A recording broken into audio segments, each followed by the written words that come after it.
Coming up on The Sporting Chef. Today on the show, duck, jerky, bow hunting tips, smoked turkey, scallops, and something special from Buddy. What do you get when you find the best fish and game chefs? Cookbook authors, award winners, fishmongers, outdoor experts, and put them on the fastest half hour on outdoor television. Hosted by one of America's best-known wild game chefs, Scott LEYSATH, The Sporting Chef. Brought to you by Camp Chef, the way to cook outdoors. Today on the show, I'm cooking fish cakes.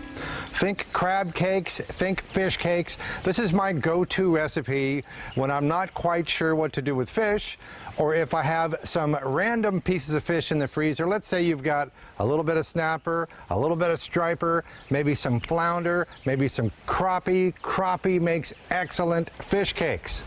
If you think of leftover cooked fish as cooked crab meat and treat it accordingly, it makes a great cake. I'm going to actually take a big shrimp and put that in the middle of my cake. But they start with good fish. This is catfish. And you'll notice that I've got this one here that I haven't shredded up in a dry 2-ply paper towel. I want to wick as much of that moisture away from it as I can. You don't want to start with wet, slimy fish, and you certainly don't want to keep your fish in a container in the refrigerator floating around in stinky fish juices. So in my fish cakes, I have onion, I've got some garlic. I'm going to chop up some jalapeno pepper here. And I start by just going around the outside, and I've been accused of using a lot of jalapeno pepper. And you know why? I like jalapeno. I don't like super spicy, but I do like a jalapeno. Once the seeds are out and the ribs are out, it actually gives you just a little bit of a bite. I've got some butter melting over here in my Camp Chef cast iron skillet, and I've got jalapeno. There's a little bit of onion. There's some garlic. I've got some chili flakes you can add anytime. A little bit more garlic, a little bit more onion. Let me just give that a stir. And all I want to do is get these onions translucent. That's step one. Saute onion, pepper, garlic, a little chili flake. And now I've got John McGannon, who does a citrus and ginger rubbed duck. Thanks, Scott. We have some beautiful mallards that we dry age for 5 days. So what I've done is I've boned out these ducks. So the carcass, you can be chopped up, roasted, and turned into a really nice stock that you can later eventually turn into a sauce, which is what we're going to do. We're going to take these breasts and we're going to cook it hot and fast, just like a steak, and the legs we save for a slow, wet application. I'm going to use my ginger, citrus, and pepper rub and just do a light little dusting on there. My rubs are really low in salt, so I'm going to add a little bit of kosher salt or sea salt. And then we're going to get a pan and get that really hot. Now, once we sear them, then we're going to make a pan sauce and then rest it. It's very important when you're resting wild game because of the absence of fat. You need to redistribute that internal moisture. And we want it to sing as we put that meat in there, which will tell us that we got a nice hot sear. There you go. That's the song we want to hear. All right, so we're going to brown these real fast. We're going to leave it sit by itself. And when you're putting cold meat into a hot pan, the temperature of that pan is going down. So if you keep moving it around, you're lowering that temperature. And what you want to do, and this is the beauty of the Camp Chef black iron, it really retains that heat, causing it to get a really good caramelization. So we're going to go, I would say probably 30 to 45 seconds on either side. And you don't want any more than medium rare on these. In fact, I'm going to pull them off while they're rare and then let them sit. And as they sit, they're going to carry over cook and become medium rare while we're making our sauce. All right, so now we got these nice and rare. We're going to pull those off. And we're going to make a nice, simple pan sauce. So I'm going to add a little shallots, which adds a little bit of sweetness to us. All right, we're going to deglaze this with a little Michael David Syrah. It's got a really nice fruity complexion to it. A little bit of roasted blackberries. And then from that, we talked about earlier, making a duck stock. And we're just going to cook that down a little salt maybe on that. Hit it with a couple of pieces of butter, and that's to help balance the fat from the acid that we got from the wine. Okay, so now we got our sauce reduced down nice. It's got a nice syrupy consistency. You can serve this with whatever you want, but I think simple is best. You have a very juicy, flavorful piece of meat that I think everybody will enjoy. Scott, there you go. John McGannon has a column in the Rocky Mountain Elk magazine, Carnivore Kitchen. Lots of stuff to learn from John. Over here, I've got the onions and the peppers and the garlic and the chili flakes that are sweating in the pan. And I'm going to take this shrimp. I've taken the shell off the outside. They actually came already split, deveined, and I want to flatten them out because what I'm going to do is I'm going to build my fish cake around this piece of shrimp with this tail sticking out thusly. And while I'm working on that, I want you to check out this tip about planning ahead. You know, one of the things that keeps us from making a healthier choice in food is the food prep. When I've got time, I'm gonna chop a whole bunch of celery, carrot, and onion. Celery, carrot, and onion is something that I use all the time in winter soups and stews. So I chop a big pile of celery, carrot, and onion when I happen to have a little free time before the season starts. Put them in my food saver unit. Give it a squeeze, label it, date it, and pop it in the freezer. And the next time you need to make your favorite wild game stew, you've already got part of the prep done. Next up, Hummel and Cee Dub make jerky. Melissa's got a tip for bow hunters, and I'll get to work on my fish and shrimp cakes.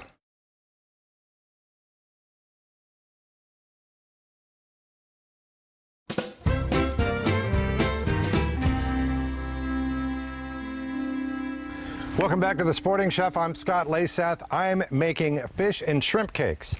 My fish today is catfish. This catfish, I've already got it all chopped up here. You can either take a fork or just take your knife and kind of get it off that membrane on the backside. Chop it, slice it once, and then just give it a rough chop. Again, you can also use leftover cooked fish with this. I'm going to start building the cake insides. Over here, I have some cilantro in the mixing bowl. And to that, I'm going to add my sauteed onion, pepper, garlic mixture, and chopped catfish. Now, in order to make the catfish bind, I'm going to sprinkle a little bit of flour over the top. That's going to make the catfish stick to all this other stuff that we've got inside. You want to make it about as wet as moist cookie dough. I'm going to put a little bit more of the flour on here. And for binder, I have mayonnaise. I've got some breadcrumbs. These are Japanese breadcrumbs. And I've got some egg white. That's some lightly beaten egg white. And now I'm just going to make a mess. Now I'm going to season it with some High Mountain trout seasoning. And a big squeeze of lemon or lime, your choice. This is done. I want you to see how when you hold it together like this, this is moist. And it's going to be a little chunky on the outside. That's okay. If it's too dry, you want to just add a little bit more mayonnaise or a little bit more egg white. If it's too wet, just dry it off a little bit with some more flour or some breadcrumbs. That's how that's going to work there. On this shrimp, it's important that you dust the shrimp lightly with a little bit of flour also. That way the fish cake will stick to this shrimp tail. You'll see what I'm talking about. And while I'm dusting my shrimp, check out Hummel and Cee Dub teaming up to show you how to make some great jerky. Okay, we have started with a 3-pound whole muscle roast, and we are going to make jerky out of it. We have the High Mountain jerky board right here. One side is a 1/4 inch depth, the other side is 3/8. We have the High Mountain jerky knife, and as we saw before, we were slicing it like this, and then we did it about 1-inch strips. So Cee Dub has these ready to go. He's going to go ahead and sprinkle with the shaker bottle provided in the kit. Each kit will do 15 pounds of meat. He's going to coat each side according to the mixing chart. You can do 1 pound at a time, or you can do 15 pounds at a time. Each packet comes with a cure and the seasoning and a shaker bottle and all the complete instructions. Okay, what we're going to do here, we've got one side, we've got a lot of that seasoning goes down on the board, so we're going to just turn our strips over and give them another little bit. You bet. And how long are we going to let this sit, Hans? For whole muscle meat, you want to let it cure for 24 hours. You want to do it in a non-metallic bowl so it doesn't pick up the taste. Right. So something like a Ziploc bag, and put it in the fridge. 24 hours later, you're ready to cook. It'll be about 2 hours approximately in your oven or your smoker.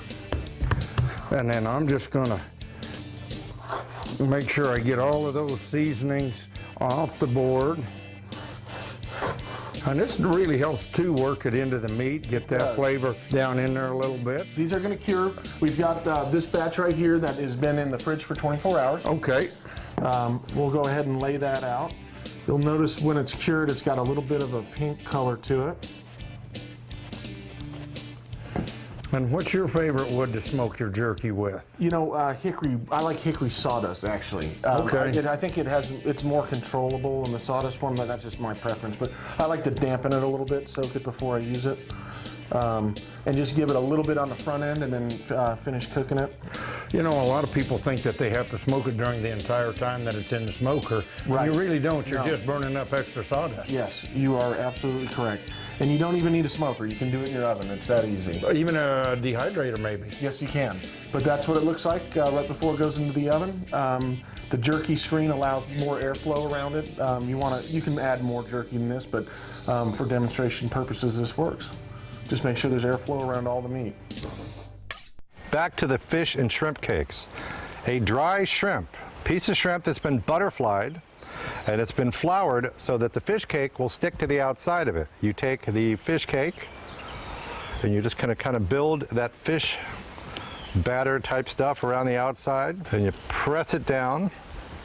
And I'm going to get this onto a oiled skillet in just a minute, and I'll probably clean up in between. But next up, I've got Melissa Bachman with a tip for you bow hunter types.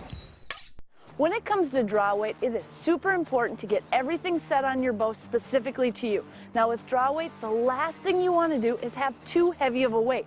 Not only could you possibly not get to full draw when you're in the field, but you also could add a ton of extra movement and potentially spook the game you're after. So one thing I like to do when you're looking for draw weight is start a little lower. Your back muscles are muscles that most people don't use on a regular basis, so the more you shoot, the more you'll build them up.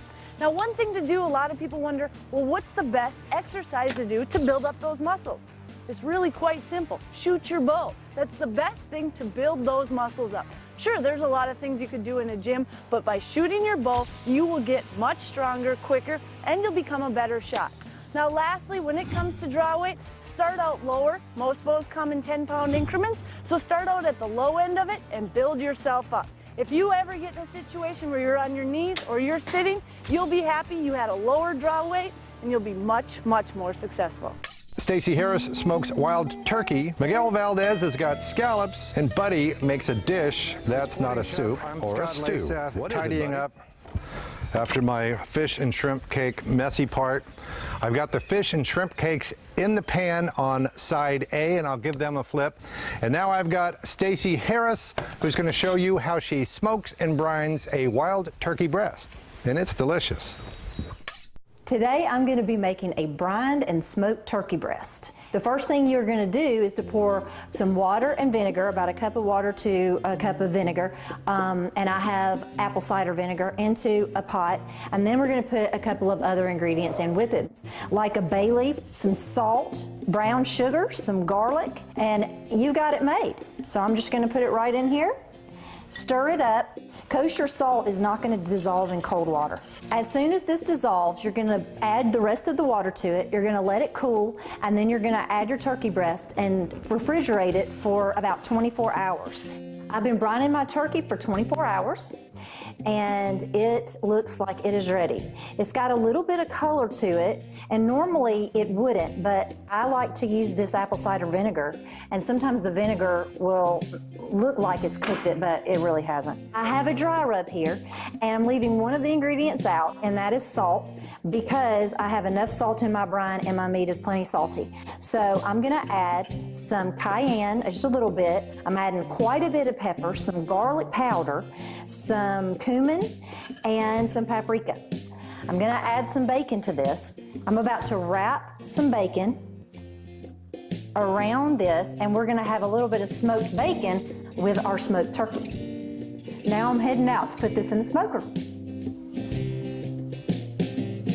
Right on the rack.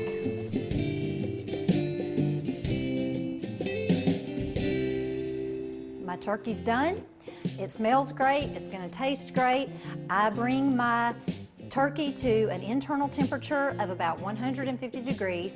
I let it rest for about 10-15 minutes, and it'll continue to cook during that time. And then you can slice it up and eat it, and boy, are you gonna be excited. It's a wonderful turkey. Time to flip the fish cakes and shrimp cakes over to the B side. Nice and crunchy brown on one side. These others need a little bit more time. I'll give it a big squeeze of lemon over the top. And while these are browning, I want you to check out Miguel Valdez, one of San Diego's best chefs, showing you how he cooks scallops. So with scallops, this recipe right here, you can use any type of fish. You don't have to use scallops if you don't like it. You can use grouper, halibut, salmon. I'm gonna make some pan-seared scallops. So the key is with the scallops, they have sugar in them. So you really don't know and you don't think about it, but they do just a very little bit. So the thing is, you wanna cook them at a high heat to making sure that the sugars come out and it caramelizes that scallop. So I'm turning up the heat on this, and it's gonna start smoking just a little bit. While I'm doing that, I'm gonna start seasoning it very well with salt and pepper. That's the key. The salt is gonna leach out all the juices out of the scallop, and it's gonna make sure that's down here on the pan. I'm gonna get the scallop, and you're gonna hear a sizzle. And don't be afraid that's gonna burn. If you think it's starting to smoke too high, turn down your heat a little bit. You're gonna need to turn down eventually anyways. While that's going, I'm gonna throw a little butter in between the middle of it and the outside of it. And this is gonna help it caramelize. Turn down my heat a little bit because I'm gonna start basting it. So what I'm gonna do is I'm gonna grab a little butter and drop it off the top so it runs down to where I'm searing it. Also cools down the butter a little bit so it doesn't burn it, because there is cream inside the butter. So now while that's going, I'm gonna throw my onions, my figs around it. And then the figs are gonna leach out sugar also, so these are gonna start caramelizing, getting really soft. This is the color you want when you cook your scallops. A beautiful golden brown on top. And see, all the flavors are starting to come out now. I'm gonna add some butter on top. Butter is always good. Don't be afraid of the butter. It's gonna be our nice sauce at the very end. And you don't wanna overcook them, so you want about maybe 2 minutes on each side, 2.5, depending on the size. A little bit of the butter on top. Some of the onions. And we're gonna garnish just on the side. Here you go, Scott. It doesn't take a great chef to make a good dish. It takes a lot of love and a lot of heart to making sure that you cook it right. All right, this is my first shrimp and catfish cake. The other ones are on deck. And right now I've got Buddy, who promises to make you something special. Springtime's around the corner. Hunters, like a lot of animals, put on a little extra weight during the winter time. So I'm gonna give you a recipe here to how to pull some of that weight off of there. This is a half a head of cabbage that I shredded up. This is one of them red and yellow bell peppers and an onion. This is 2 serranos and a jalapeno with all the seeds. That's some venison burgers, and this is some pork and venison sausage here. Took that, cut up 2 burgers and about a half length of that sausage. I'm gonna dump that in there. Now we get to that high mountain seasoning. Here's some trail dust. Shake a teaspoon or so of that. This is that Cajun campfire. About the same amount of that. And then here's some of that Bayou bass. Put a little bit of that in there. I'm gonna just put about 2 cups of water in here and enjoy the flavors of all the stuff I just put in there. Won't be that long. You gotta cook it about 30 or 45 minutes.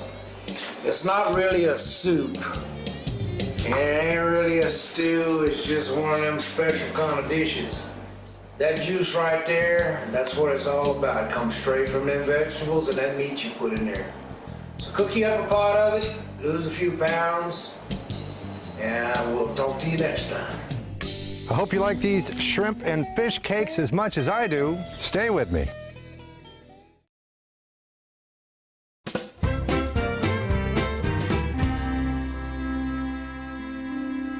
Welcome back to the Sporting Chef. I'm going to put a big squeeze of lemon over my fish and catfish cakes, and with some high mountain trout seasoning on top. You can use any kind of sauce you like. If you like cocktail sauce or tartar sauce, this is just a little mildly spiced cocktail sauce. So just remember, whether you've got fresh fish or even better, use up your leftover fish, you can make fish cakes anytime. It's a great way to use up the inventory.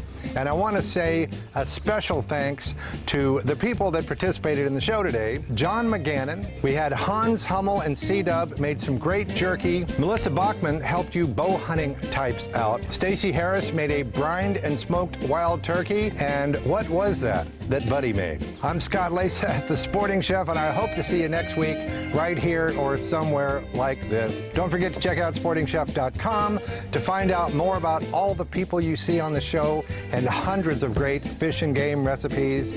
Thanks for watching.